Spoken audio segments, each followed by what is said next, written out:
Assalamualaikum warahmatullahi wabarakatuh. Anak-anak sekalian, berjumpa lagi pada materi pelajaran IPA bab yang ke-8, yaitu dengan judul partikel, penyusun benda dan makhluk hidup. Ini bisa diakses, kalian cermati di buku paket halaman 95 sampai 143, di LKS halaman 42 sampai 53. Baik, lanjut. Sebelum diteruskan, mari kita berdoa dulu menurut agama dan kepercayaan kita masing-masing. Berdoa mulai. Bismillahirrahmanirrahim. Amin. Baik. Nah, tujuan pembelajaran hari ini apa? Yaitu setelah selesai pembelajaran, diharapkan sesuatu dapat satu, yaitu mendefinisikan partikel, penyusun benda dan tubuh makhluk hidup.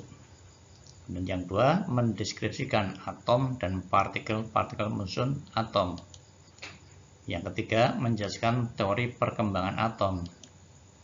Yang keempat, menghubungkan proton, neutron, dan elektron dalam atom melalui nomor atom dan nomor massa. Baik, lanjut. Yang pertama, A, partikel dalam benda dan makhluk hidup. Ya. Perhatikan gambar. Ya. Peristiwa apakah kira gambar ini? Mungkin di materi kelas 1, 2, atau kelas 2 bisa menebak, yaitu gambar peristiwa fotosintesis. Nah, dalam fotosintesis diperlukan zat dan dihasilkan zat. Nah, zat itu terdiri partikel. Ya. Nah, partikel itu apa? Bagian terkecil dari suatu materi yang masih mempunyai sifat materi itu. Ya. Kemudian partikel dapat bentuk atom.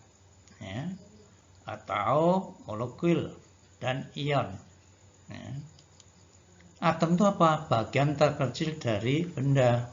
Misalnya apa? Yaitu karbon atau C, hidrogen atau H, oksigen atau O. Nah, kemudian molekul itu apa? Molekul itu sekelompok atom yang berikatan satu sama lain. Misalnya yaitu H2O, yaitu air terdiri atom H yaitu 2 dan oksigen 1. Kemudian yang kedua yaitu karbon dioksida atau CO2. Kemudian yang ketiga contohnya itu C6H12O6, itu karbohidrat atau amilum atau tepung. Ya.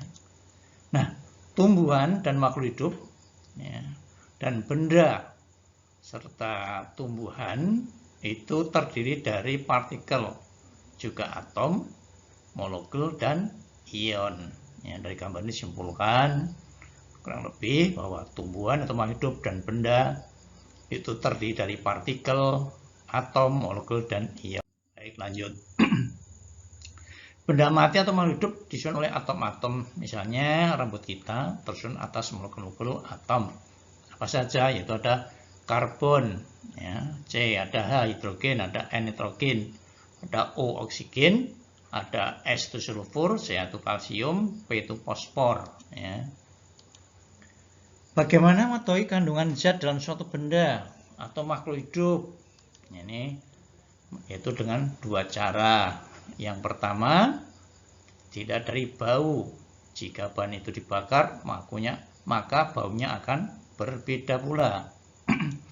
Kemudian yang kedua yaitu susunan atau ikatan molekul yang berbeda. Misalnya amilum itu memiliki molekul penyusun sama dengan glukosa, tapi ikatan antara molekul glukosa itu berbeda. Lanjut. Atom dan partikel penyusunnya. Nah, atom itu tersusun atas partikel-partikel penyusun atom atau partikel subatom yang terdiri dari neutron atau N, ini tidak bermuatan. Yang kedua proton atau P, yaitu bermuatan positif atau plus. Yang ketiga elektron atau simbolnya E, muatannya itu negatif. Ya. Ini contoh gambar dari model atom helium. Ya. Terdiri inti, di dalam itu ada proton bermuatan positif dan neutron tidak bermuatan. Kemudian yang di luar untuk kulit atom ada elektron. Ya. Lanjut.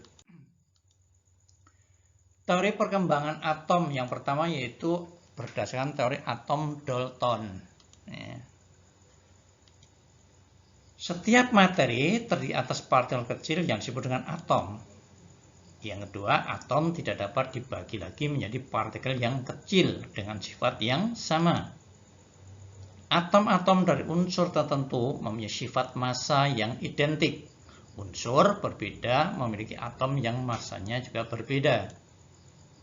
Yang keempat, dua atom atau lebih dari unsur-unsur berbeda dapat bergabung membentuk molekul senyawa. Yang kelima, reaksi kimia merupakan gabungan dan pemisahan atom-atom dari unsur atau senyawa. Yang keenam, bahwa atom itu berbentuk seperti bola bejal. Kita lihat gambarnya, ya, seperti itu bola bejal. Nah, contoh atom-atom ada NO2, ya, ada SO2, ya, ada N2 dan ada O2. Baik, lanjut. Kemudian teori atom berdasarkan Joseph John Thomson. Gambarnya seperti itu juga seperti roti, ya, tapi atom merupakan bola bermuatan positif dan di tempat-tempat tertentu terdapat elektron yang bermuatan negatif, seperti yaitu kismis dalam roti. Nah, kemudian pendapat yang lain yaitu Rutherford. Gambarnya seperti itu, ada elektron, ada proton, ya, di dalamnya ada intinya, ya, intinya ada dua, yaitu proton dan neutron. Bahwa atom itu bentuk bola yang di tengah-tengahnya terdapat inti atom yang merupakan pusat muatan positif dan pusat massa, sedangkan elektron-elektron bergerak berputar mengelilingi atom. Dan atom menurut Niels Bohr, ya, juga terdiri dari inti atom, proton dan neutron. Ada kulit atom, elektron itu namanya. Nah, pendapatnya gimana? Bahwa atom terdiri atas inti atom yang menjadi pusat massa atom dan pusat muatan positif.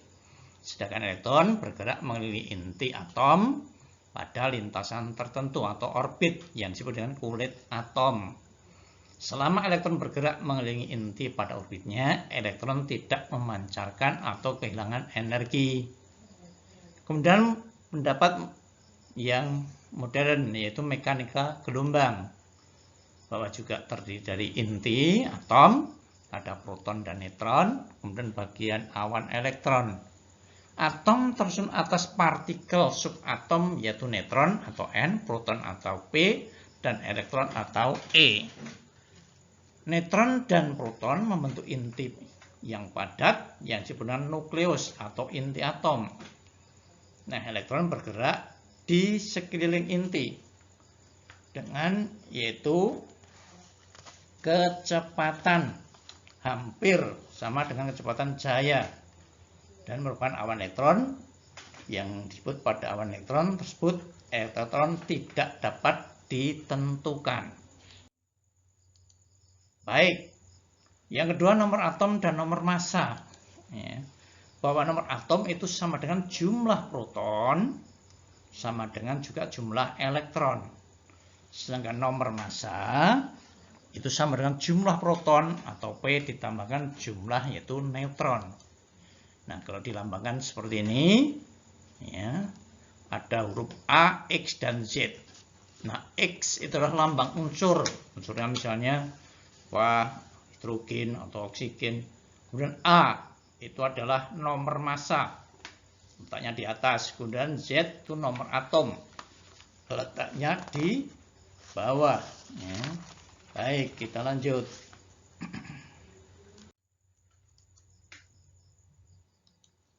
Nah, tabel atom dan partikel penyusunnya, ya, dari hidrogen lambangnya H, elektronnya terdiri 1, protonnya 1, neutronnya 0, ya, karena 1 kurangi 1.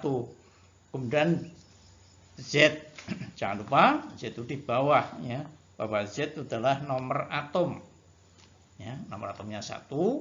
Kemudian A itu nomor massanya juga 1, maka lambangnya 1H1. Yang kedua helium, lambang atomnya He, elektronnya ada 2, protonnya 2, neutronnya 2. Kemudian Z, sekali lagi Z itu adalah nomor atom, ada 2. Kemudian nomor massanya yaitu A, itu ada 4. Maka lambangnya itu 4He2. 2, dan seterusnya sampai pada kalium ya. Lanjut. Contoh yaitu hidrogen. Hidrogen itu merupakan atom yang memiliki nomor atom 1 dan memiliki nomor massa juga 1, memiliki jumlah proton 1 dan memiliki jumlah elektron 1. Maka jumlah neutron adalah 1 kurangi 1 sama dengan 0 ya. Contoh yang kedua yaitu helium ya. Ada nomor massanya 4, nomor atomnya yaitu 2. Maka atom helium memiliki nomor atom 2 dan memiliki nomor massanya 2, memiliki jumlah proton 2 dan jumlah elektron 2. Maka memiliki jumlah neutron yaitu 4 dari nomor massa dikurangi 2, yaitu sama dengan 2.